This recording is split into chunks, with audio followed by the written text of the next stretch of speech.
Oke, kamu percaya sains. Udah pelajarin Quran belum, saya bilang? Di Quran ada ayat-ayat yang telah dikonfirmasi oleh sains zaman sekarang. Contoh, saya bilang apa? Di Quran surat Al-Hadid misalnya, ayat 25. Kami menurunkan besi ini untuk bermanfaat bagi manusia. Besi turun. Kalau turun dari mana? Turun dari atas. Ya, dari atas. Turun dari atas ke bawah. Ternyata NASA aja udah berani bilang bahwa besi yang ada di bumi itu awalnya semua berasal dari benda-benda langit yang jatuh ke bumi ketika bumi baru terbentuk.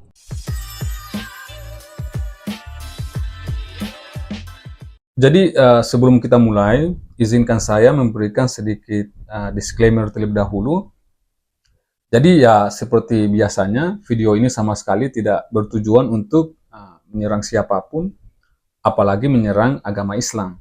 Jadi kritik yang saya sampaikan selama ini dalam video-video saya itu murni ditujukan pada klaim-klaim publik yang bersinggungan dengan sains, bukan pada keyakinan ataupun pribadi seseorang. Sayangnya, di ruang publik, kita itu seringkali terjebak dalam cara berpikir yang sempit.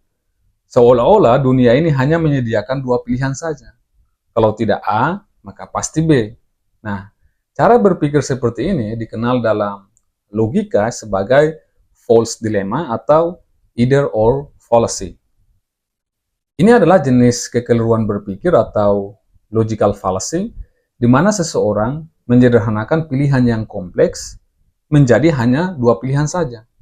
Padahal kenyataannya bisa saja terdapat alternatif pilihan lain. Contoh sederhananya gini, jika saya mengkritik penjelasan sains dari seorang ustaz, maka saya langsung dicap sebagai pembenci Islam. Kalau saya mempertanyakan cocokologi Al-Quran dengan sains modern, saya langsung dianggap sebagai orang yang liberal, dituduh misionaris, atau bahkan dianggap sebagai orang ateis. Nah, cara berpikir seperti ini, menurut saya, bukan hanya tidak adil, tapi juga membunuh diskusi yang sehat dan tentu saja mempersempit ruang berpikir kita. Yang ironisnya, saya pernah mendengar dari seorang tokoh agama yang cukup terkenal di sebuah acara diskusi keagamaan, di mana ketika lawan diskusinya menyebutkan tentang either or fallacy, alih-alih mencoba mencari tahu istilah tersebut, si tokoh agama ini dengan lantang mengatakan bahwa dia sudah belajar tentang ilmu logika selama bertahun-tahun, namun dia tidak pernah mendengarkan ataupun menemukan istilah either or fallacy atau false dilemma. Tentu saja ini mengejutkan bagi saya ya, mengingat false dilemma adalah salah satu bentuk logical fallacy yang sangat mendasar dalam kajian logika formal maupun informal. Jadi sangat disayangkan sih ketika ada seorang yang sudah belajar logika bertahun-tahun tapi tidak tahu either or fallacy. Jadi gini, mengoreksi suatu klaim bukan berarti kita membenci.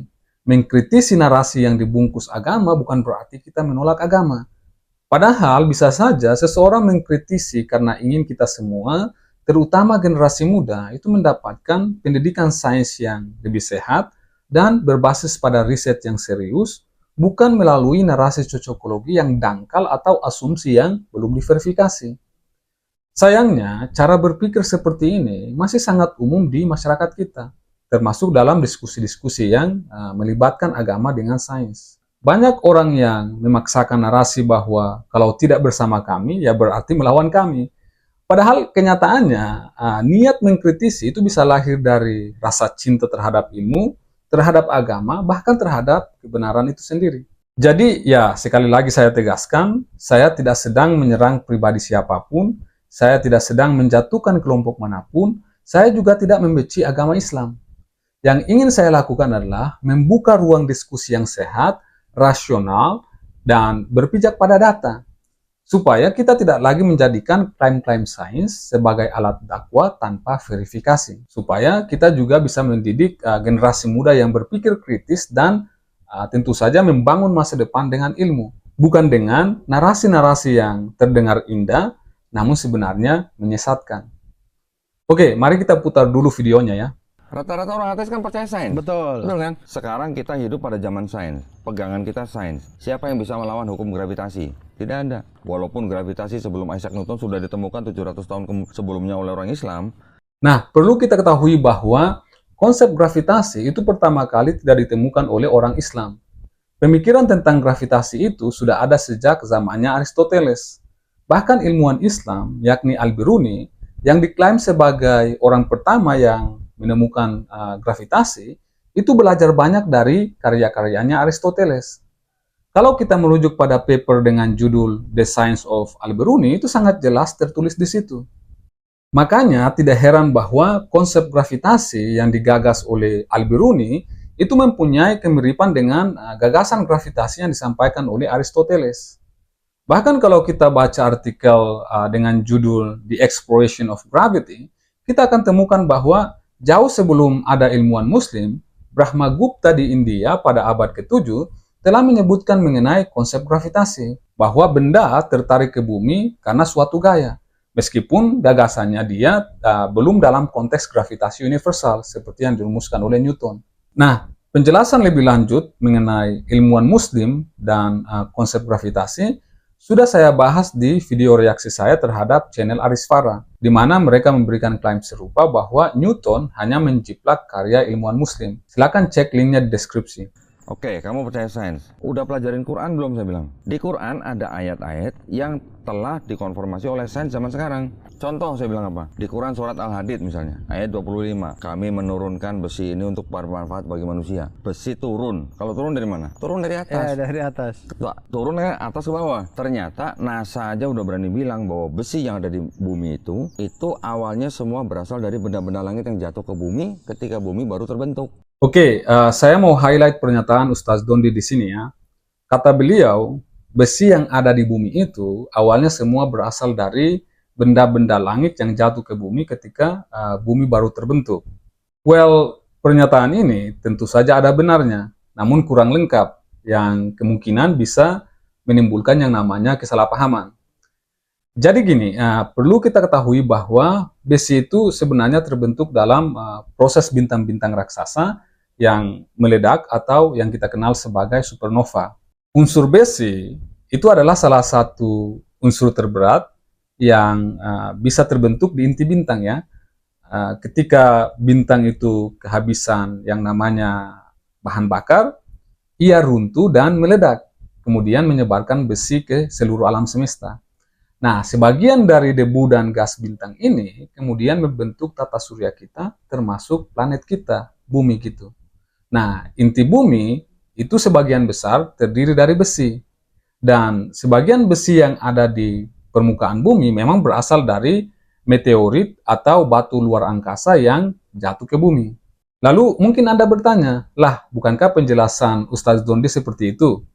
Well, coba kita putar ulang pernyataan beliau ya. Ternyata NASA aja udah berani bilang bahwa besi yang ada di bumi itu awalnya semua berasal dari benda-benda langit yang jatuh ke bumi ketika bumi baru terbentuk. Jadi di situ Ustaz Dondi mengatakan bahwa semua besi berasal dari benda-benda langit yang jatuh ke bumi ketika bumi baru terbentuk. Pernyataan ini mengandung sedikit miskonsepsi. Karena mayoritas besi di bumi itu bukan berasal dari meteorit yang jatuh setelah bumi terbentuk, tapi sudah menjadi bagian dari bumi sejak awal terbentuknya planet ini. Ya, meskipun tidak bisa kita pungkiri bahwa memang ada tambahan besi dari meteorit yang terus-menerus jatuh ke bumi, terutama di masa awal. Tapi itu hanya sebagian kecil dari total kandungan besi di bumi. Yang dominan itu justru malah besi yang tertanam di inti dan kerak bumi, yang berasal dari material awal pembentuk planet bumi, bukan hasil dari tabrakan benda-benda langit secara keseluruhan. Jadi sampai di situ clear ya. Nah sekarang kita masuk pada bagian yang sangat menarik, di mana Ustaz Dondi mengklaim bahwa informasi mengenai jatuhnya besi dari luar angkasa menuju bumi itu sudah disebutkan dalam Al-Quran jauh sebelum sains modern mengkonfirmasi itu. Di Quran ada ayat-ayat yang telah dikonfirmasi oleh sains zaman sekarang. Contoh saya bilang apa? Di Quran surat Al-Hadid misalnya, ayat 25. Kami menurunkan besi ini untuk bermanfaat bagi manusia. Besi turun. Kalau turun dari mana? Turun dari atas. Ya, dari atas. Turun dari atas ke bawah. Kata beliau, surat Al-Hadid ayat 25 yang berbunyi, kami menurunkan besi, itu mengisyaratkan bahwa besi itu memang turun dari langit. Lalu beliau mengatakan bahwa ini sejalan dengan temuan sains modern. Nah, pertama, saya melihat bahwa apa yang disampaikan oleh Ustaz Dondi sebenarnya bukan merupakan hal yang baru. Pernyataan tersebut terdengar seperti pengulangan dari apa yang sudah sering digaungkan oleh tokoh-tokoh seperti Ahmad Didat, Zakir Naik, maupun Harun Yahya. Sayangnya, saya merasa bahwa tidak ada upaya serius dari Ustadz Dondi untuk memverifikasi kebenaran dari informasi yang disampaikan oleh tokoh-tokoh tersebut. Beliau ini tampaknya hanya meneruskan argumen-argumen lama tanpa menggali lebih dalam apakah argumen tersebut benar-benar valid secara ilmiah maupun tekstual.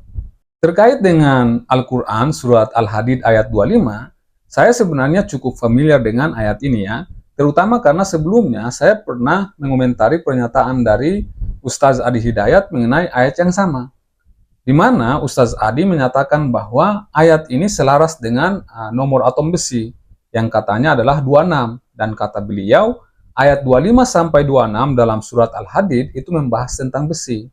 Well, kenyataannya nomor atom besi memang 26, namun ayat yang membahas tentang besi itu justru adalah ayat 25, bukan ayat 26.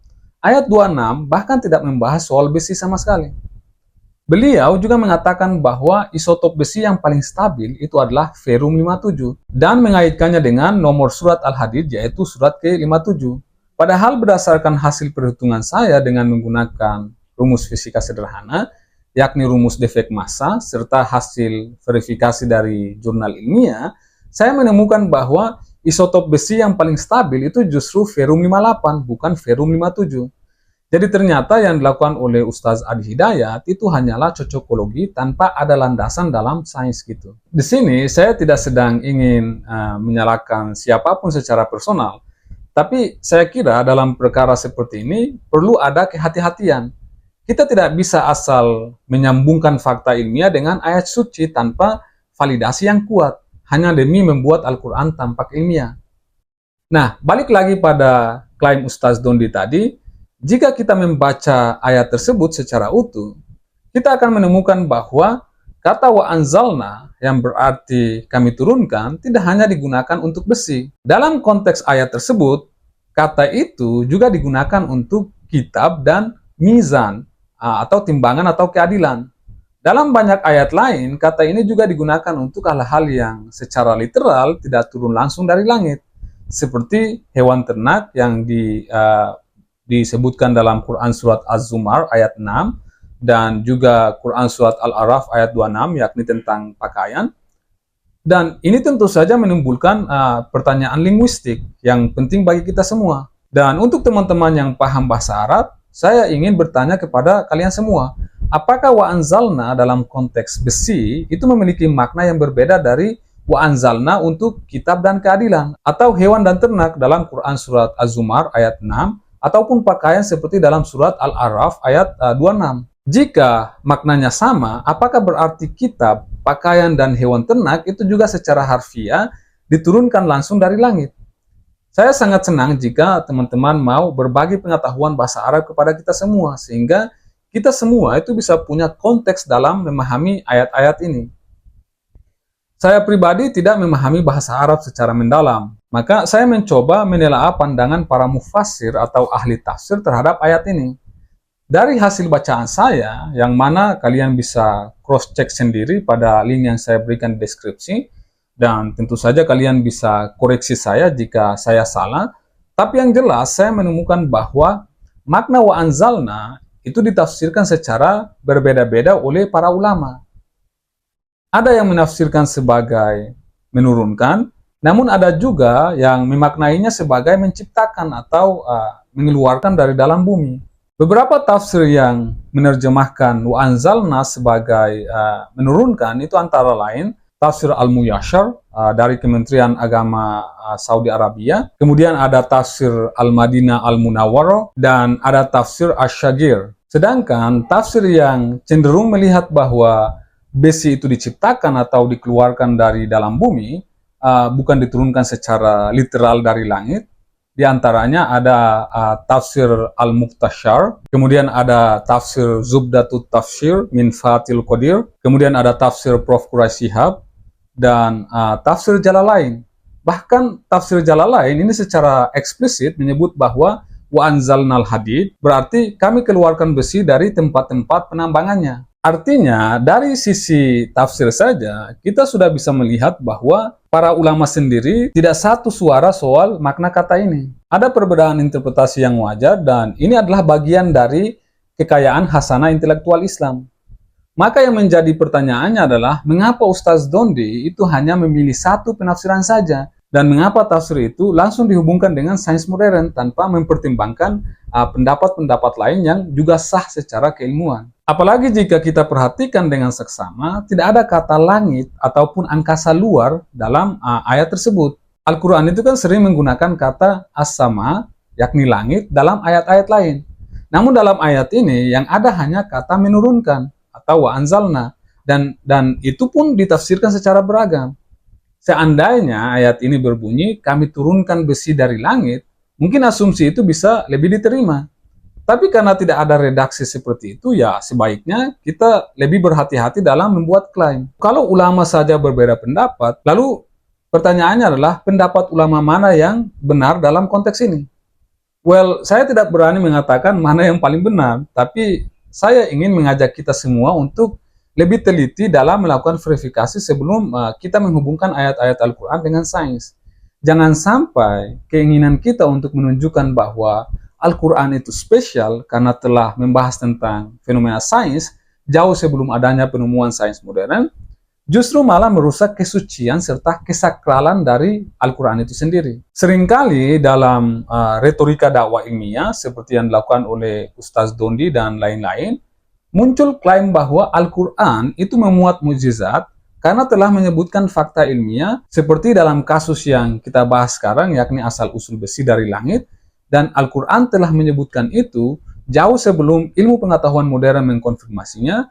Maka klaim ini kemudian dipakai untuk menyimpulkan bahwa Al-Quran pasti bukanlah buatan manusia, melainkan berasal dari Tuhan, seperti yang dikatakan oleh Ustaz Dondi. Jadi besi yang bisa diambil oleh manusia itu asalnya bukan dari bumi. Iya, betul. Itu NASA udah confirm. Iya. Itu di Quran, siapa yang nulis? Apakah itu karangan manusia? Saya bilang gitu. Jadi kan terbukti itu bukan karangan manusia.